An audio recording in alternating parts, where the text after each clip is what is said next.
आज से लगभग 5000 वर्ष पूर्व महाभारत के युद्ध में भगवान श्री कृष्ण ने अर्जुन को गीता का उपदेश दिया था। कहा जाता है कि गीता में जीवन की हर एक परेशानी का हल है। गीता में कही गई श्री कृष्ण की बातें आज भी जीवन में आगे बढ़ते रहने की प्रेरणा देती हैं। ऐसे में किसी भी परेशानी का हल पाने और जीवन में सफलता पाने के लिए गीता की कुछ बातों का ध्यान रखना चाहिए। श्रीमद् भगवद गीता सिर्फ एक धर्म के लिए नहीं है, बल्कि इसे धरती के हर इंसान को पढ़ना और समझना चाहिए ताकि वह अपनी जिंदगी में सुख, शांति और सफलता को प्राप्त कर सके। श्रीमद् भगवद गीता एकमात्र ऐसा ग्रंथ है जो मनुष्य को जीने का सही तरीका बताती है। गीता जीवन में धर्म, कर्म और प्रेम का पाठ पढ़ाती है। श्रीमद् भगवद गीता का ज्ञान मानव जीवन और जीवन के बाद का जीवन दोनों के लिए उपयोगी माना गया है। गीता संपूर्ण जीवन दर्शन है और इसका अनुसरण करने वाला व्यक्ति सर्वश्रेष्ठ होता है। कहा जाता है कि जिस घर में गीता का पाठ हर रोज पढ़ा जाता है या सुना जाता है, वहां भगवान श्री कृष्ण आते रहते हैं। गीता में कुल 18 अध्याय है और 700 श्लोक है, जिसे सभी के लिए पढ़ पाना थोड़ा मुश्किल है। इसीलिए आज के इस बेहद ही खास वीडियो में हम श्रीमद् भगवद गीता के 101 विचारों के बारे में बात करने वाले हैं, जिन्हें जानकर आप श्रीमद् भगवद गीता का सही मतलब समझ पाएंगे। इसलिए इन विचारों को आप हर रोज रात में सोने से पहले सुने। तो चलिए जानते हैं भगवद गीता के 101 महत्वपूर्ण विचारों को। भगवान श्री कृष्ण कहते हैं, चाहे आप किसी की मदद करो या मत करो, लेकिन जानबूझकर कभी किसी का दिल नहीं दुखाना चाहिए, क्योंकि जब किसी का दिल आपकी वजह से दुखता है तो हमेशा याद रखना कि आपको भी वह दर्द एक दिन जरूर मिलेगा। जो आपके साथ अधर्म करे, पाप करे, गलत करे, उसे दंड जरूर देना चाहिए। अगर आप उसे सहते हैं तो वह आपके साथ और गलत करता है और आप उससे भी बड़े पाप के भागीदार बन जाएंगे। इसलिए ज्ञानी व्यक्ति को चाहिए कि वह अपने साथ हो रहे गलत का विरोध करना सीखे। बुरा इंसान कभी अपनी बुराई नहीं छोड़ता। आप चाहे उसके साथ कितना भी अच्छा चलो, वह आपको तकलीफ जरूर देगा। इसलिए जो जैसा है उसके साथ वैसा ही व्यवहार करना चाहिए। भगवान श्री कृष्ण कहते हैं, जो इंसान अपनी रक्षा खुद नहीं कर सकता या फिर अपनी रक्षा करने का प्रयास भी नहीं करता, ऐसे मनुष्यों की रक्षा भगवान भी नहीं करते। जिस प्रकार प्रकाश की ज्योति अंधेरे में चमकती है, ठीक उसी प्रकार सत्य भी चमकता है। इसलिए मनुष्य को हमेशा सत्य की राह पर चलना चाहिए। जो इंसान समय की कदर नहीं करता, समय भी उस इंसान की कदर कभी नहीं करता है, और वैसा इंसान जीवन में कभी भी सुख, शांति और सफलता को प्राप्त नहीं कर पाता है। इस दुनिया में परमात्मा के सिवा किसी को अपना मत समझो। यहाँ कोई अपना नहीं है, क्योंकि जब दुनिया के सारे रास्ते बंद हो जाते हैं तो ईश्वर की तरफ जाने वाला रास्ता हमेशा खुला रहता है। अपने आप को भगवान के प्रति समर्पित कर दो, यही सबसे बड़ा सहारा है। जो कोई भी इस सहारे को पहचान गया है, वह डर, चिंता और दुखों से आजाद रहता है। सत्य कभी दावा नहीं करता है कि मैं सत्य हूँ, लेकिन झूठ हमेशा दावा करता है कि सिर्फ मैं ही सत्य हूँ। श्री कृष्ण कहते हैं, बुरे कर्म करने वाले सबसे नीच व्यक्ति जो राक्षसी प्रवृत्तियों से जुड़े हुए हैं और जिनकी बुद्धि माया ने हर ली है, वह मेरी पूजा या मुझे पाने का प्रयास नहीं करते। तुम्हारा क्या गया जो तुम रोते हो? तुम क्या लाए थे जो तुमने खो दिया? तुमने ने क्या पैदा किया था जो नष्ट हो गया? तुमने जो लिया यहीं से लिया, जो दिया यहीं पर दिया। जो आज तुम्हारा है कल किसी और का होगा, क्योंकि परिवर्तन ही संसार का नियम है और समय के साथ संसार में हर चीज परिवर्तन के नियम का पालन करती है। मनुष्य को क्रोध करने से बचना चाहिए। क्रोध से भ्रम पैदा होता है, भ्रम से बुद्धि व्यग्र हो जाती है, जब बुद्धि व्यग्र होती है तब तर्क नष्ट हो जाता है, और जब तर्क नष्ट होता है तब व्यक्ति का पतन हो जाता है। संगति का मनुष्य के जीवन पर बहुत गहरा प्रभाव पड़ता है। अच्छा इंसान अगर बुरे लोगों के संगत में रहेगा तो वह भी एक दिन बुरा बन जाएगा। इसलिए हमेशा अच्छे लोगों के संगत में रहे। किसी का अच्छा ना कर सको तो बुरा भी मत करना, क्योंकि दुनिया कमजोर है लेकिन दुनिया बनाने वाला नहीं। जन्म लेने वाले के लिए मृत्यु उतनी ही निश्चित है जितना कि मृत होने वाले के लिए जन्म लेना। इसलिए जो अपरिहार्य है उस पर शोक मत करो। इंसान हमेशा अपने भाग्य को कोसता है, ये जानते हुए भी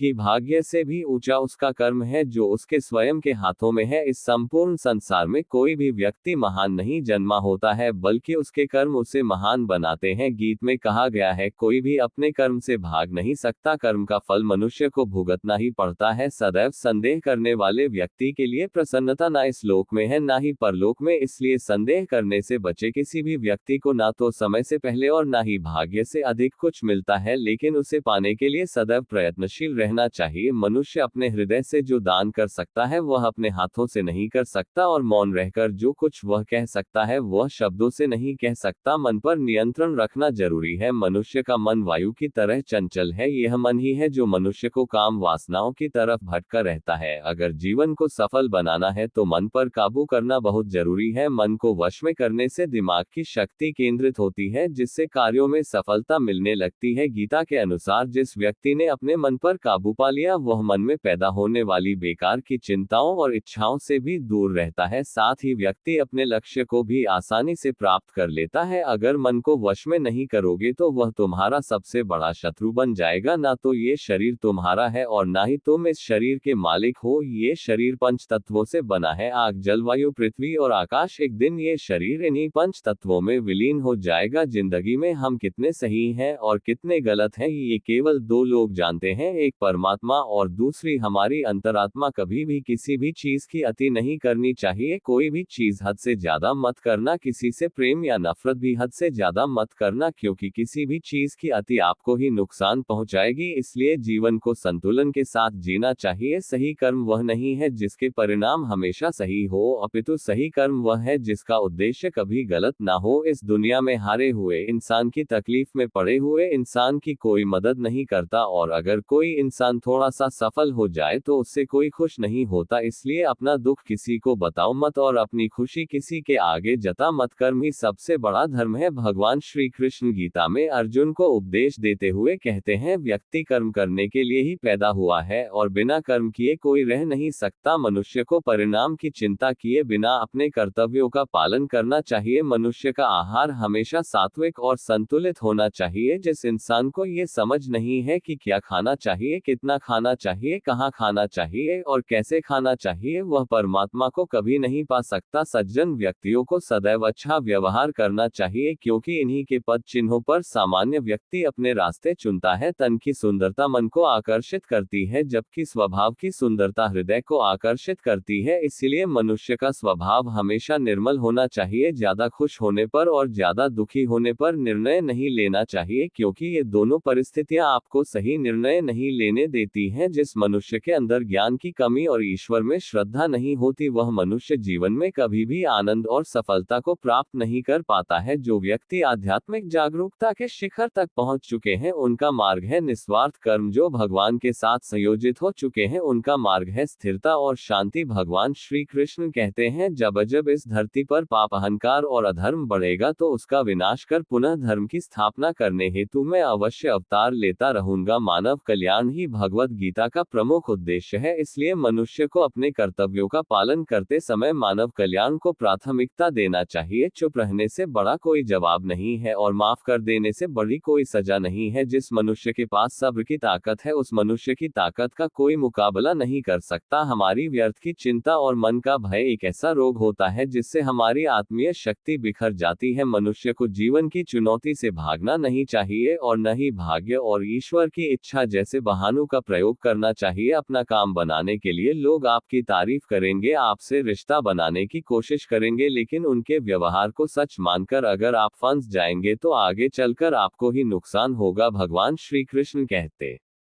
है, किसी के मीठ शब्दों में कभी मत फंसना, बल्कि आंखें खोलकर इंसान को परखना सीखो। अक्सर आपको चोट वही लोग पहुंचाते हैं जो आपके अपने होते हैं, जो आपके दिल के ज्यादा करीब होते हैं। गीता का ये सबसे महत्वपूर्ण ज्ञान है, क्योंकि महाभारत की लड़ाई पराये लोगों में नहीं थी, यह भाइयों की लड़ाई थी, एक ही परिवार की लड़ाई थी। हे अर्जुन, वह जो वास्तविकता में मेरे उत्कृष्ट जन्म और गतिविधियों को समझता है वह शरीर त्यागने के बाद पुनः जन्म नहीं लेता है और मेरे परम धाम को प्राप्त होता है। वह व्यक्ति जो सभी इच्छाएं त्याग देता है और मैं और मेरा की लालसा और भावनाओं से मुक्त हो जाता है, उसे अपार शांति की प्राप्ति होती है। जो बीत गया उस पर दुख क्यों करना, जो है उस पर अहंकार क्यों करना और जो आने वाला है उसका मोह क्यों करना। ईश्वर से किए गए प्रार्थना से इंसान की परिस्थिति या तकदीर बदले या ना बदले, पर उस प्रार्थना से इंसान के चरित्र में जरूर बदलाव आता है। कौन क्या कर रहा है, कैसे कर रहा है और क्यों कर रहा है, इन सब से आप जितना दूर रहेंगे उतना ही खुश रहेंगे। रहेंगे। भगवान श्री कृष्ण कहते हैं, मैं ऊष्मा देता हूँ, मैं वर्षा करता हूँ और रोकता भी हूँ, मैं अमृतत्व भी हूँ और मृत्यु भी मेरे लिए ना कोई घृणित है ना प्रिय, किंतु जो व्यक्ति भक्ति के साथ मेरी पूजा करते हैं वह मेरे साथ है और मैं भी उनके साथ हूँ। ईश्वर की शक्ति मनुष्य के होश, भावनाएं और मन की गतिविधियों के माध्यम से सदा उसके साथ रहती है। सब धर्मों का परित्याग करके तुम एक मेरी ही शरण में आओ, मैं तुम्हें समस्त पापों से मुक्त कर दूंगा। तुम शोक मत करो, पछतावा अतीत नहीं बदल सकता और चिंता भविष्य नहीं संवार सकती, इसलिए वर्तमान का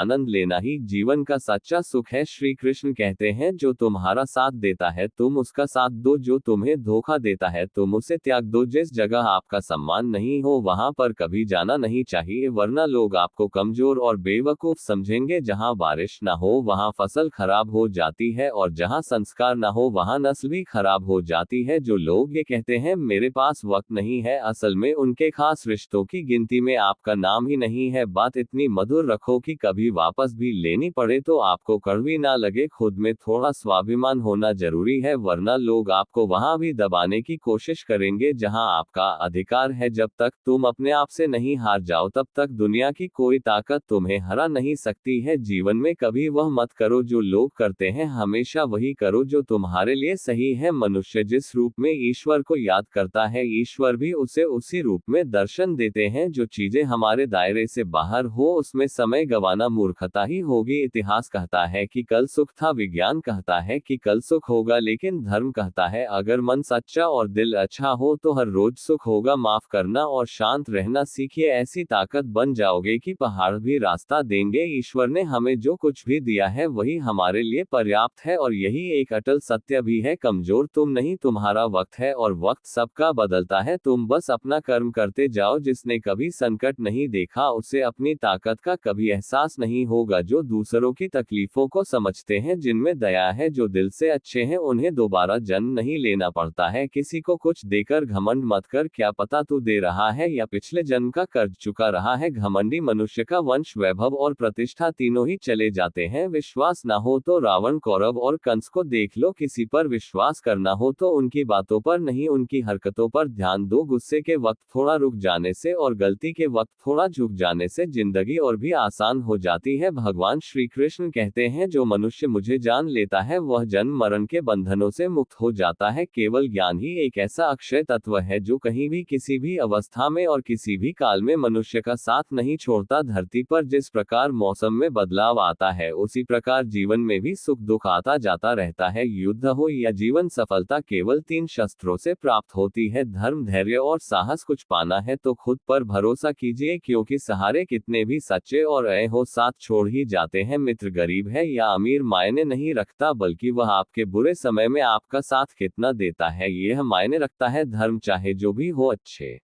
इंसान बनो, हिसाब हमारे कर्म का होगा, धर्म का नहीं। खुशी के लिए काम करोगे तो खुशी नहीं मिलेगी, लेकिन खुश होकर काम करोगे तो खुशी जरूर मिलेगी। जब आप दूसरों के लिए अच्छा चाहते हैं तो वही अच्छी चीजें आपके जीवन में वापस आती है। यही प्रकृति का नियम है। आपका मूल्य इससे तय नहीं होता कि आप क्या है, बल्कि इससे तय होता है कि आप खुद को क्या बनाने की क्षमता रखते हैं। हंसता हुआ मन और हंसता हुआ चेहरा, यही सच्ची संपत्ति है। कमियां भले ही हजारों हो तुम में, लेकिन खुद पर विश्वास रखो कि तुम सबसे बेहतर करने का हुनर रखते हो। जितना इंतजार वह आपसे करवा रहा है, समय आने पर वह इतना देगा कि संभाल भी नहीं पाओगे। कोई आपका साथ ना दे तो निराश मत होना, क्योंकि परमात्मा से बड़ा हमसफर कोई नहीं होता। यदि किसी भूल के कारण कल का दिन दुख में बीता तो उसे याद कर आज का दिन व्यर्थ ना करे। जो भाग्य में है वह भाग कर आएगा और जो भाग्य में नहीं है वह आकर भी भाग जाएगा। जैसे हवा के झोंके नाव को भटका देते हैं, वैसे ही मनुष्य की इच्छाएं बुद्धि को भटका देती है। जो मनुष्य सुख और दुख में, मान और अपमान में शांत रहता है वह मनुष्य मुझे अति प्रिय है। ये संसार मेरी ही माया है, ये संसार मुझसे ही उत्पन्न हुआ है, मैं ही इसका पालन पोषण करता हूँ और मैं ही इस सृष्टि का विनाश करता हूँ। मैं भूत, वर्तमान और भविष्य के सभी प्राणियों को जानता हूँ, लेकिन वास्तविकता में मुझे कोई नहीं जानता। प्रेम सदैव माफी मांगना पसंद करता है और अहंकार सदैव माफी सुनना पसंद करता है। अच्छी नियत से किया गया काम कभी व्यर्थ नहीं जाता है और उसका फल आपको जरूर मिलता है। जीवन की सबसे बड़ी गलती वही होती है जिस गलती से हम कुछ सीख नहीं पाते हैं। तुम आज जो भी कर्म कर रहे हो उसका फल तुम्हें कल प्राप्त होगा, और आज जो तुम्हारे पास है वह तुम्हारे द्वारा किए गए कर्मों का फल है। अच्छे कर्म करने के बावजूद भी लोग केवल तुम्हारी बुरी बातें ही याद रखेंगे, इसलिए लोग क्या कहते हैं इस पर कभी ध्यान मत दो। जितना हो सके खामोश ही रहना अच्छा है, क्योंकि सबसे ज्यादा गुनाह इंसान से उसकी जुबान ही करवाती है। कभी उस व्यक्ति पर भरोसा मत करो जो वक्त के साथ स्वभाव बदल लेते हैं। जीवन में कभी किसी से अपनी तुलना मत करो, तुम जैसे हो सर्वश्रेष्ठ हो। सबको अपना जीवन बदलने के लिए समय मिलता है, परंतु समय बदलने के लिए दोबारा जीवन नहीं मिलता है। स्वयं सदाचार, स्नेह एवं सेवा ये गुण सत्संग के बिना नहीं आते। जो होने वाला है वह होकर रहता है, और जो नहीं होने वाला है वह कभी नहीं होता। ऐसा निश्चय जिनकी बुद्धि में होता है उन्हें चिंता कभी नहीं सताती है। जो मनुष्य श्रद्धा भाव से मेरी भक्ति करता है मैं उसे वह हर चीज देता हूँ जो उसके पास नहीं है, और जो उसके पास है मैं उसकी रक्षा भी करता हूँ। जो मनुष्य भगवत गीता को पढ़कर उस पर अमल करता है उसके सारे दुष्कर्म का प्रभाव समाप्त हो जाता है। यदि कोई साधक किसी कारणवश अपनी साधना में सफल नहीं हो पाता तो भगवान उसकी अधूरी साधना पूरी करने के लिए फिर से शुद्ध श्रीमंत के घर में जन्म देते हैं। हे धनंजय, मेरे सिवाय इस जगत का कोई दूसरा कारण नहीं हो सकता। मैं ही इस संपूर्ण संसार का महाकारण हूँ। जैसे मोती सूत के धागे की माला में पिरोए हुए होते हैं, वैसे ही यह संपूर्ण जगत मुझ में ही ओतप्रोत है। ये संसार मुझसे ही उत्पन्न होता है, मुझ में ही स्थित रहता है और मुझ में ही लीन हो जाता है। कहने का तात्पर्य यह है कि भगवान के सिवाय संसार की स्वतंत्र सत्ता नहीं है। सत, रज और तम, इन तीनों गुणों से युक्त मेरी माया को पार कर पाना असंभव है। मनुष्य मेरी इस माया में चिपके रहते हैं और भोग संग्रह की इच्छा छोड़ नहीं पाते। मनुष्य अपने को कभी सुखी और कभी दुखी, कभी समझदार और कभी बेसिम, कभी निर्बल और कभी बलवान आदि मानकर मेरी इस माया में तल्लीन रहते हैं। परंतु जो मनुष्य मेरे शरणागत हो जाते हैं वे मेरी इस माया को आसानी से पार कर जाते हैं, क्योंकि उनकी दृष्टि केवल मेरी तरफ रहती है। वे मेरी माया में नहीं फंसते। हे भरत श्रेष्ठ अर्जुन, पवित्र कर्म करने वाले मेरे 4 प्रकार के भक्त मेरा स्मरण करते हैं। पहला है आर्त भक्त अर्थात दुख से निवृत्ति चाहने वाले भक्त। दूसरा है अर्थार्थी भक्त अर्थात धन संपदा चाहने वाले भक्त। तीसरा है जिज्ञासु भक्त अर्थात केवल मुझे जानने की इच्छा वाले भक्त। और चौथा है ज्ञानी भक्त अर्थात मुझे ज्ञान सहित जानने वाले भक्त। आइए इसको थोड़ा समझ ले। आर्त भक्त वो है जो प्राण संकट आने पर संकट दूर करने के लिए केवल भगवान को पुकारते हैं, कष्ट का